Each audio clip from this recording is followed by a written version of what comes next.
ज़ोमैटो में पुराना अकाउंट कैसे खोलें। आप ज़ोमैटो में पुराना अकाउंट खोलना चाहते हो या पुराना अकाउंट लॉगिन करना चाहते हो तो इस वीडियो को पूरा देखना।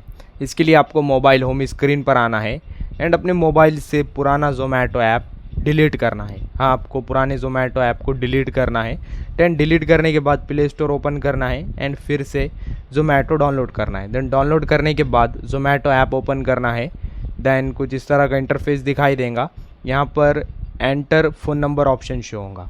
देन नीचे ईमेल ऑप्शन शो होगा। तो आपने अपना पुराना अकाउंट फ़ोन नंबर से बनाया था या फिर ईमेल से बनाया था, तो आप आपके अकॉर्डिंग चूज़ कर सकते हो। फिलहाल मैंने मेरा पुराना अकाउंट मोबाइल नंबर से बनाया था, तो मैं एंटर फ़ोन नंबर पर क्लिक करूँगा। देन क्लिक करने के बाद यहाँ पर आपको अपना मोबाइल नंबर डालना है जिससे आपने अकाउंट बनाया था। देन मोबाइल नंबर डालने के बाद कंटिन्यू पर क्लिक करना है। देन जैसे आप कंटिन्यू पर क्लिक करोगे फिर आपने जो मोबाइल नंबर डाला है इस पर OTP आएगा। देन यहाँ पर OTP आएगा। देन ये OTP डालना है। देन OTP डालने के बाद आपका अकाउंट लॉगिन हो जाएगा। तो आप इस तरह से पुराना अकाउंट खोल सकते हो।